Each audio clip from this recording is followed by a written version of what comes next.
राजस्थान में विधानसभा चुनाव बेहद नजदीक है। इस बार का विधानसभा चुनाव बहुत दिलचस्प होने वाला है। कारण ये है कि कांग्रेस में कभी एक समय था जब बीते वर्ष विधानसभा चुनाव हुए थे तो सचिन पायलट एक तरफा कांग्रेस के साथ खड़े थे। बीजेपी की तरफ से जितने भी प्रयास किए गए थे, वसुंधरा राजे की सरकार को गिराने में सबसे बड़ा योगदान सचिन पायलट का माना जाता रहा। लेकिन इस बार सचिन पायलट का रुख थोड़ा थोड़ा बदला हुआ है। कांग्रेस पार्टी की तरफ से प्रियंका और राहुल जब सूरत पहुंचे थे मानहानि केस को लेकर होने वाली सुनवाई को लेकर, वहां पर तमाम दिग्गज नेता, 3 मुख्यमंत्री, यानी कि बात करेंगे हम छत्तीसगढ़ से लेकर राजस्थान से लेकर हिमाचल तक के मुख्यमंत्री की, तो कांग्रेस की तरफ से सभी पहुंचे। इसके अलावा कई और नेता पहुंचे, युवा नेता में कन्हैया भी पहुंचे, लेकिन सचिन वहां मौजूद नहीं थे। कांग्रेस की तरफ से जब भी कोई कार्यक्रम किए जाते हैं, गहलोत की मौजूदगी में अपनी गैर मौजूदगी व्यक्त करते हैं सचिन पायलट। अब इसे लेकर साफ हो चुका है कि सचिन गहलोत के साथ कदम से कदम मिलाने में थोड़ा कतरा रहे हैं।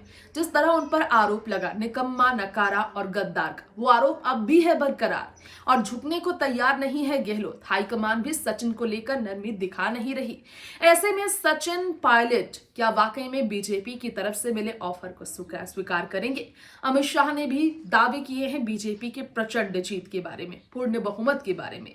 वहीं सतीश पुनिया, कांग्रेस पार्टी के खिलाफ बीजेपी की तरफ से सतीश पुनिया ने कई दफा सचिन के सम्मान में उन्हें सपोर्ट करने की बात कह चुके हैं। सचिन समर्थकों की भीड़ भी बढ़ती जा रही है। लाखों की तादाद में समर्थक, गुर्जर समुदाय राजस्थान में उनके साथ खड़ी है।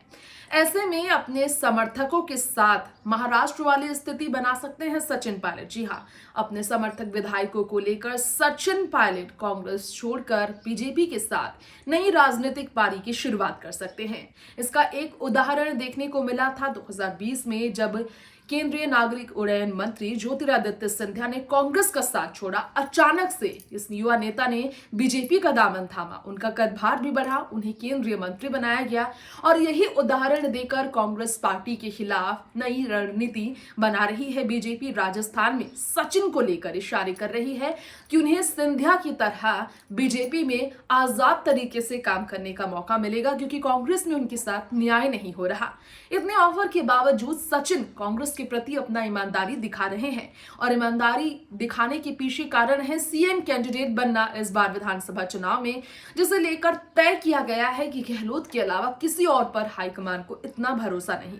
इसमें यह तय है कि सचिन को आखिरी समय में पलटते हुए भी देखा जा सकता है। ये उनकी मजबूरी भी हो सकती है। जिस तरह से सिंधिया ने दुखी होकर कांग्रेस का साथ छोड़ा, अपनी नई राजनीतिक पारी की शुरुआत इस वर्ष कर सकते हैं चुनाव से ठीक पहले सचिन पायलट बीजेपी के साथ मिलकर। हालांकि सचिन ने अभी तक इस पर कोई इशारा नहीं किया, लेकिन बीजेपी कह चुकी है पहला कदम सचिन बढ़ाते हैं तो बीजेपी उन्हें स्वीकार करेगी, हरगिज इनकार नहीं करेगी। सचिन को बड़ा पद देने का पूरा तैयारी करेगी।